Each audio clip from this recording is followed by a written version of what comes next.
Stop everything, because that Nashville clip was not just awkward. That Nashville clip was a public stress test for Usher's entire image. And the internet watched the pressure crack in real time. 1 second, Usher was doing the signature slow burn seduction routine that built an era. Next second, the woman on that stage looked frozen. The crowd felt the mood dip. Chris Brown was part of the tour context hanging over the whole room. And a 20-second interaction turned into a full-scale debate about ego, age, chemistry, consent, performance, and whether legacy sex symbol energy still lands the same way in 2026. Now here is where this story gets messy.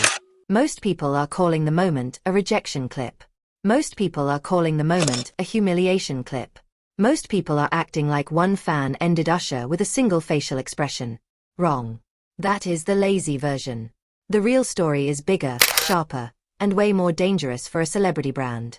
The real story is that one small live moment exposed a giant identity problem. Usher is selling fantasy. The crowd is buying unpredictability. Social media is rewarding embarrassment. And once those three forces collide, nobody controls the narrative anymore, not even a legend. People reported that Usher brought Gabrielle Cheyenne on stage during the July 25 Nashville stop, got close during the routine, noticed the stiffness, then said, "I don't think she want to be on the stage," before having Gabrielle Cheyenne removed. TMZ later reported that Gabrielle Cheyenne said Gabrielle Cheyenne wanted Chris Brown, not Usher, and Billboard reported that Usher answered the backlash at a later show with a warning to future fans. Do not come on stage unless coming on stage is really the goal. That sequence matters, because that sequence proves something crucial. This was not a rumor with no timeline. This was an instant clip, then a fan response, then a star response, then an internet war. That is not gossip. That is a perfect viral chain reaction. And once the chain reaction started, every old anxiety attached itself to the story at once. Age gap discourse. Stage boundary discourse. Male ego discourse. Married man discourse. Tour rivalry discourse. Nostalgia discourse. Even worse for Usher, the fan explanation did not calm the story down. The fan explanation poured gasoline on the story. Saying Chris Brown was the real target did not make the moment smaller. Saying Chris Brown was the real target made the moment symbolic. Now the internet had a winner and a loser. Now the internet had a youth versus legacy frame. Now the internet had a screenshot war. And the internet never passes up a chance to turn one expression into a referendum on status. That is the angle nobody is really saying clearly enough. So let this channel say the quiet part loud. This is not only about whether Gabrielle Cheyenne liked the serenade. This is about what happens when a carefully rehearsed fantasy collides with an audience that came armed with phones, side opinions, stan loyalties, and zero patience for scripted seduction that feels one beat off. Usher did not just lose control of a moment. Usher lost control of context. And context is where stars either stay untouchable or start looking painfully human. So no, this is not a little concert misunderstanding. This is a mirror. And that mirror caught Usher, Chris Brown, the audience, and the internet staring at 4 different realities all at the same time. One reality said icon. One reality said cringe. One reality said consent check. One reality said public embarrassment. Put all 4 realities in the same clip and the clip becomes radioactive. And the reason this story keeps growing is simple. A normal awkward moment dies in the arena. A symbolic awkward moment escapes the arena, mutates online, and comes back wearing 10 new meanings. That is exactly what happened here. The clip stopped being about one woman on one bed on one night. The clip became a test of whether Usher still owns the room, whether Chris Brown quietly owns the younger fantasy lane, whether the audience now enjoys watching seduction fail more than watching seduction work, and whether a superstar can recover once the internet decides a legend looked needy for even half a second. And let us talk about the most brutal detail in the whole exchange. Because the most brutal detail was not only Gabrielle Cheyenne looking stiff. The most brutal detail was Usher appearing to notice the disconnect in real time. That split second matters. That split second is the entire engine. The internet is obsessed with the exact frame where confidence meets resistance and the face has to recalculate. If Gabrielle Cheyenne had looked awkward while Usher kept the sequence moving like smooth silk, the clip might have faded. But once the audience feels the performer feeling the mismatch, the clip turns from awkward to unforgettable. People replay that kind of footage because people are not only watching action. People are watching realization. And realization is always more intimate than choreography. A superstar can fake seduction. A superstar can fake being unbothered. A superstar can fake laughter. A superstar can fake control. What a superstar cannot hide easily is the instant the eyes register that the room is no longer following the script. That instant is what the crowd hunts. That instant is what clip pages live for. That instant is what turns a minor mishap into an identity crisis on the timeline. In this case, the perceived thought bubble over Usher's head was vicious. Why is this not landing? The public may be projecting, but projection is still the currency of virality. Now add Gabrielle Cheyenne's explanation and see why the whole thing went supernova. If Gabrielle Cheyenne had said nerves took over, sympathy would have entered the room. If Gabrielle Cheyenne had said stage fright kicked in, the story would have softened. If Gabrielle Cheyenne had said admiration was real but the cameras felt overwhelming, fan pages would have cleaned this up in one afternoon. But Gabrielle Cheyenne did not offer any soft cushion for Usher. Gabrielle Cheyenne introduced preference hierarchy. Gabrielle Cheyenne basically said the wrong star got the moment. That is vicious. That is memorable. That is algorithm bait. Chris Brown was not some random celebrity name dropped for flavor. Chris Brown was the other giant shadow in the building. Same tour. Same ticket economy. Same screaming audience. Same night. Same fantasy marketplace. So the second Gabrielle Cheyenne said the real excitement was Chris Brown, the internet stopped seeing one awkward interaction and started seeing a live scoreboard. Usher versus Chris Brown. Legacy desire versus current desire. Smooth icon versus unpredictable chaos. Grown man aura versus younger fan frenzy. Once that scoreboard appeared, the story became impossible to contain. And that is the hidden reason the backlash got so loud. The public was not only laughing. The public was ranking. Who gets the instinctive reaction? Who gets the forced reaction? Who feels like nostalgia? Who feels like now? The internet loves turning human chemistry into a competition, especially when both names are massive and both brands carry sensual energy. That competition is cruel. That competition is shallow. That competition still drives clicks like crazy. So forget the simple headline for a second. The real pain point was not rejection in a vacuum. The real pain point was comparative desirability in public. Very few things hurt a star brand faster than visible comparison inside the exact lane the brand has dominated for years. Usher's catalog can survive jokes. Usher's resume can survive jokes. Usher's tour can survive jokes. But a perception that Usher needed validation while Chris Brown inspired automatic fantasy on the same circuit, that is the kind of story that keeps mutating with every repost. Another piece of the story matters just as much, and that piece is the contract of the bit itself. Stage seduction is never just stage seduction. Stage seduction is a three-way agreement. The performer agrees to create tension. The selected fan agrees, silently and socially, to feed some version of that tension back. The audience agrees to scream and seal the fantasy. Break one side of the triangle and the whole scene starts wobbling. When the selected fan does not mirror the energy, the performer no longer looks dominant. The performer starts looking dependent on cooperation. That one shift changes everything. That is why this clip hit such a nerve. A lot of people watching were not only reacting to Usher. A lot of people were reacting to the discovery that celebrity closeness does not automatically produce attraction. That thought annoys viewers because viewers love fantasy that behaves. Viewers love the script where fame enters the frame and reality obeys. Gabrielle Cheyenne messed up that script by looking like a human being instead of a fantasy prop. The crowd did not know what to do with that, so the crowd did what online crowds always do. The crowd chose sides and called the side selection morality. One side said Gabrielle Cheyenne was disrespectful. One side said Gabrielle Cheyenne was honest. One side said Usher handled the discomfort correctly. One side said Usher looked embarrassed and rattled. One side said the internet was doing too much. One side said the internet had spotted something bigger. All six sides kept the story alive. And let us be clear about one thing that should not get lost in the mess. Going on stage is not a blood oath. VIP is not automatic consent to play a seduction role. A fan can freeze. A fan can panic. A fan can misread the setup. A fan can want the clip without wanting the closeness.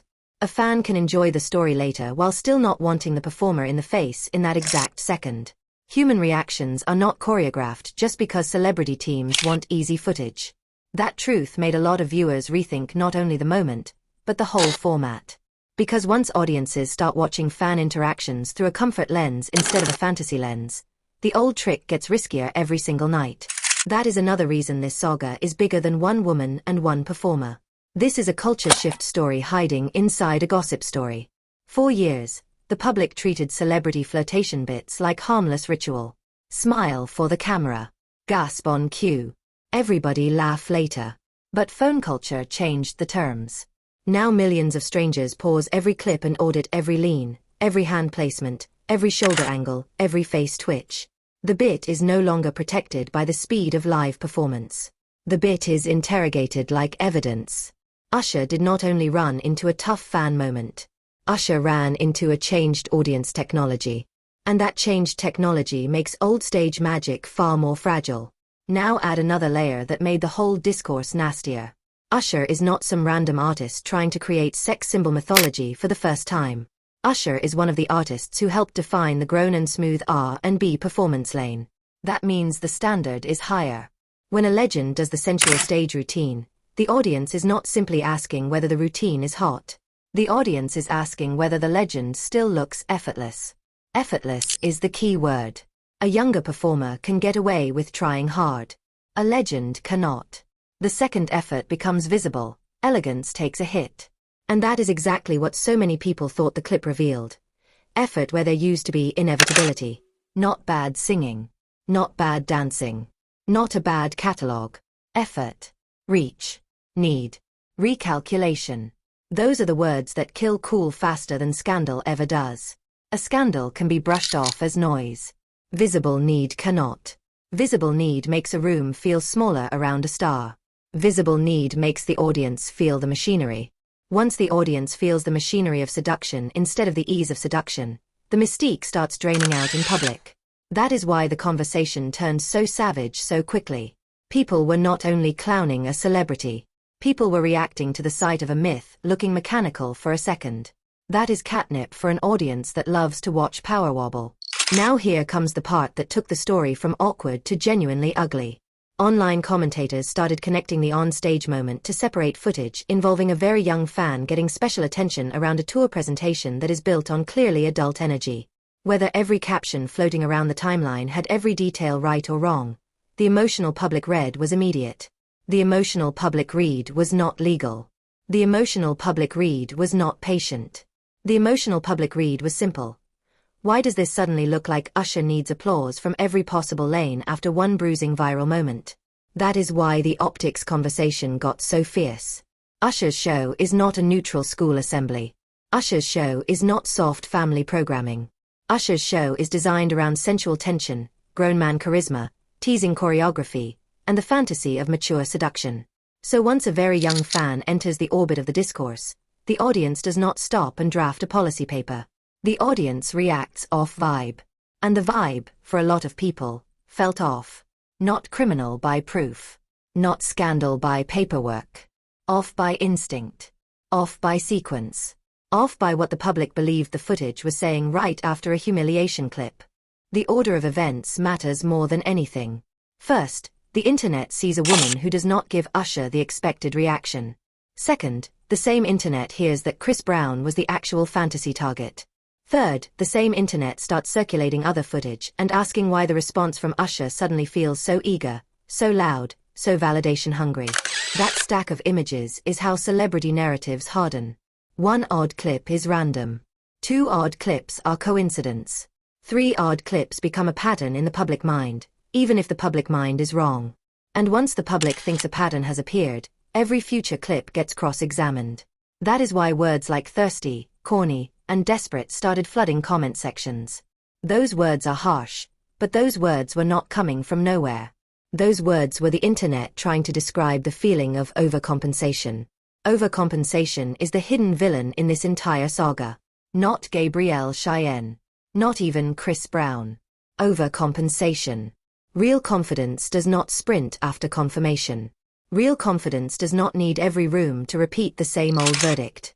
Real confidence adjusts, smiles, pivots, and lets the aura breathe. Overcompensation is what makes a bruised ego look like a public strategy. And the audience can smell overcompensation instantly. That is why so many people started using language about age without really meaning age. When people online throw around phrases like midlife crisis, a lot of the time the crowd is not diagnosing a birthday. The crowd is diagnosing a mismatch between self-presentation and present reality. The crowd is saying the old formula is colliding with a new audience. The crowd is saying the performance is still asking for a reaction that no longer arrives automatically from every demographic. The crowd is saying the strategy looks old before the face looks old. That is a brutal distinction, but that distinction is the real subtext under all the meme pages. And there is another layer that made the whole debate more poisonous. Married man optics. Audiences usually let stage sensuality pass as part of the product. Fine. Everybody understands genre. But once the flirting starts to look extra hungry or extra personal or extra wounded by rejection, the audience stops reading entertainer and starts reading individual man. That shift is terrible for mystique. Performer Usher can work a room. Individual man Usher looking bothered by one younger fan choosing Chris Brown is a completely different character. Once viewers think that second character has entered the building, the first character loses armor.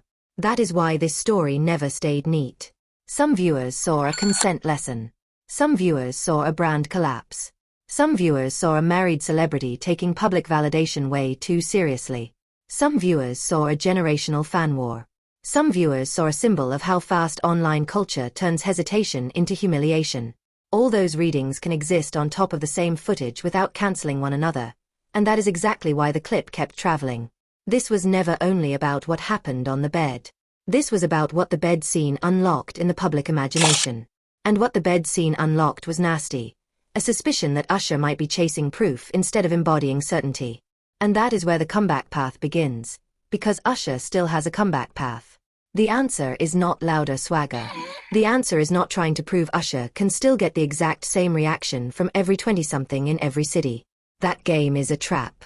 The smarter play is evolution. Less chasing. More command. Less audience participation seduction that can backfire on camera. More atmosphere, more restraint, more mystery, more confidence that does not beg to be confirmed.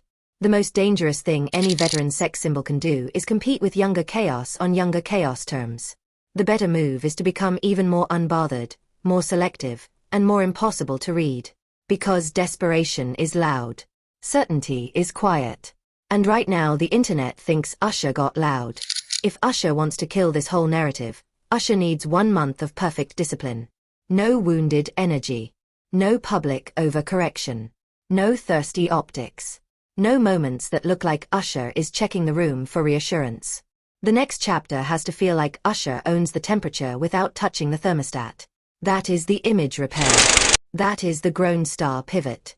That is the way a legend turns mockery into a footnote instead of a pattern. But if Usher keeps leaning harder into the same bit after the audience already showed discomfort with the bit, every future clip will come preloaded with suspicion. People will not watch the songs first. People will watch the fan's face first. People will not watch the choreography first. People will watch the body language first. Once that happens, the brand is no longer driving the camera. The audience is. And the audience is ruthless when the audience thinks blood is in the water. That is why this blew up. Not because one woman said no in the most dramatic way imaginable. Not because Chris Brown won some official battle. Not because a catalog vanished overnight. This blew up because the public thought the clip exposed a crack in Usher's fantasy architecture. Gabrielle Cheyenne did not destroy a career. Chris Brown did not destroy a career. One bad night did not destroy a career. But one bad night did reveal how fast a room can change once the crowd senses a star wants the worship a little too badly. And once the crowd senses that, the crowd never fully forgets. So watch the next move. The next move is the whole movie. If Usher comes back cooler, cleaner, calmer, and less eager to prove a point, Usher can shut this discourse down with elegance. If Usher comes back louder, more defensive, and more obsessed with winning the exact reaction that slipped away in Nashville, the internet will treat every city like a sequel. That is the danger. That is the lesson. That is why this was never just a rejection clip. This was a brand warning disguised as concert mess. That is the real story. Roll the comments. One awkward night can bruise an icon, but one disciplined pivot can bury the bruise before the bruise turns into biography. Watch closely.